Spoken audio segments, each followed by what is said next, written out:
इस वीडियो में आज हम जयगढ़ किला या दुर्ग जो जयपुर में स्थित है उस पर बात करते हैं। जयगढ़ किला अरावली पर्वतमाला की चील का टीला जिसे बाजू की पहाड़ी नामक पहाड़ी पर स्थित है।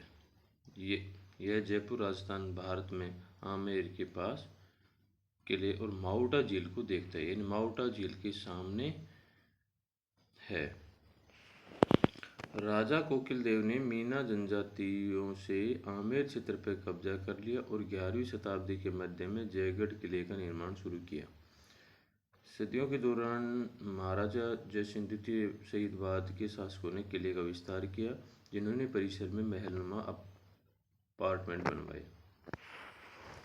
यह किला जो उबड़ खाबड़ है और आमेर किले के समान संरचनात्मक डिजाइन वाला है, विजय किले के नाम से भी जाना जाता है। इसकी उत्तर दक्षिण दिशा में लंबाई 3 किलोमीटर, चौड़ाई 1 किलोमीटर है। किले में जयबाण तोप नामक एक तोप है, जिसका निर्माण किले के परिसर में किया गया था और यह उस समय पहियों पर चलने वाली दुनिया की सबसे बड़ी तोप थी। जयगढ़ किला और आमेर किला भूमिगत मार्गों से जुड़े हुए हैं और उन्हें एक ही परिसर माना जाता है। इसका भूगोल समझ लेते हैं। अरावली पर्वतमाला की एक चोटी पर स्थित जयगढ़ किला आमेर किले से लगभग 400 मीटर ऊपर बना हुआ है। यह अरावली पहाड़ियाँ और नीचे आमेर किले का एक उत्कृष्ट दृश्य प्रदान करता है। यह किला जयपुर शहर से 10 किलोमीटर दूर है। यह जयपुर दिल्ली राजमार्ग से एक छोटे से मोड़ पर स्थित है, जो डूंगर दरवाजा का अर्थ है द्वार पर जयबाण तोप की ओर जाता है। यही सड़क नाहरगढ़ किले एक अन्य महत्वपूर्ण किले की ओर जाती है। आमेर किले से भी एक खड़ी पहाड़ी रास्ते पर थोड़ी चढ़ाई करके किले की संग्रहालय के पास आवामी गेट तक पहुंचा जा सकता है। अब इसका इतिहास देख लेते हैं। आमेर प्राचीन और मध्यकाल में दुधार है, जिसका अर्थ पश्चिमी सीमांत पर स्थित एक बलि का स्थान के नाम से जाना जाता था, जिस पर 10वीं शताब्दी ईस्वी से पहले मीनाओं का शासन था, जिसे आज जयगढ़ किला के नाम से जाना जाता है। वह वास्तव में महल न होकर एक रक्षात्मक संरचना थी। ये दोनों संरचनाएं कई दुर्गों से जुड़ी हुई हैं। 10वीं शताब्दी से कछवाओं द्वारा शासित है। आमेर और जयगढ़ का इतिहास इन शासकों से अमिट रूप से जुड़ा हुआ है, क्योंकि इन्होंने आमेर में अपना साम्राज्य स्थापित किया था। तोप ढलाई। मुगल सम्राट शाहजहां के शासनकाल के दौरान जयगढ़ किला, जो दिल्ली से 150 मील दक्षिण पश्चिम में स्थित है, मुख्य रूप से किले के आसपास के क्षेत्र में लोहा अयस्क की खदानों की प्रचुरता के कारण दुनिया की सबसे कुशल तोप ढलाईगरों में से एक बन गया। तोप ढलाईगर जयगढ़ किले में एक विशाल पवन सुरंग थी, जो ऊंचे पहाड़ों से हवाओं को अपनी भट्टी से खींचती थी, जिससे 2400 से 1320 तक का तापमान टेम्परेचर पैदा होता था। गर्म हवा धातु को पिघला देती थी।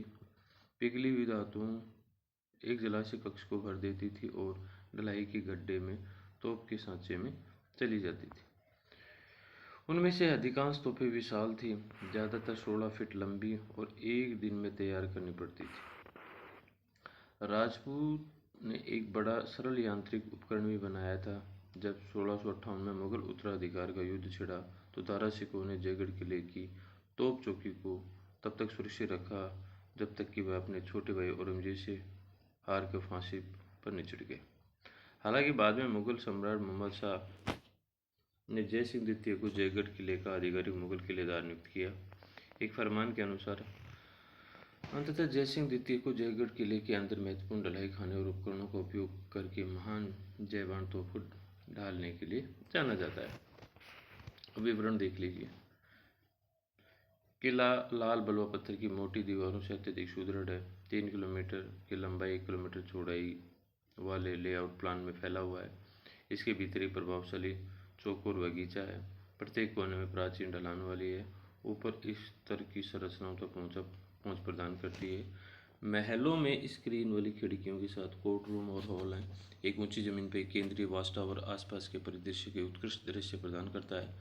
किले के परिसर के उत्तरी तरफ राम मंदिर है और उसके आंगन के भीतर के बगीचे में एक तिहरा मेहराबदार प्रवेश द्वार अवनी दरवाजा है। जिसे हाल के दिनों में सागर झील के गया यह पूर्व पश्चिम दिशा में स्थित है और पश्चिम की ओर मुख किए हुए है। इसकी स्थापत्य कला इंडो फारसी शैली की है, जिसका विशाल दीवारें गढ़े हुए पत्थरों से बनी है। चूने के गारे से प्लास्तर की गई है। किले के परिसर में 2 मंदिर हैं, एक 10वीं शताब्दी का राम हरि मंदिर, दूसरा 12वीं शताब्दी का काल भैरव मंदिर। अगला है जयगढ़ किले में 4 भाग। किले में जलापूर्ति की सुविधाएं अरावली जलग्रहण क्षेत्र में जल संचयन संरचनाएं बनाकर और किले की पश्चिम की ओर एक नहर के माध्यम से 4 किलोमीटर की दूरी में पानी पहुंचाकर केंद्रीय आंगन के नीचे भूमिगत टैंकों में संग्रहित किया जाता था। सबसे बड़े टैंक की क्षमता 6 मिलियन गैलन पानी की थी, पूरी तरह से जुटी हुई थी। आमेर के कछुआ शासकों से संबंधित एक खजाना किले के परिसर यानी पानी के टैंकों में जमा किया गया था, जिसके कारण पूरी तरह से असफल खोज हुई। 1975-77 के दौरान भारतीय प्रधानमंत्री तत्कालीन श्रीमती इंदिरा गांधी द्वारा घोषित आपातकाल दौरान खोज का आदेश दिया गया था। इस मुद्दे पर संसद में प्रश्न भी था, जिसमें पूछा गया कि क्या जयपुर दिल्ली रोड पर जयगढ़ किले में आयकर अधिकारियों द्वारा 10 जून 1976 से नवंबर 1976 तक की गई खजाने की खोज को 1 या 2 दिन के लिए सामान्य यातायात के लिए बंद कर दिया गया था, ताकि तत्कालीन प्रधानमंत्री इंदिरा गांधी के निवास तक खजाने को ले जाने वाली सैन्य ट्रकों के लिए रास्ता बनाया जा सके।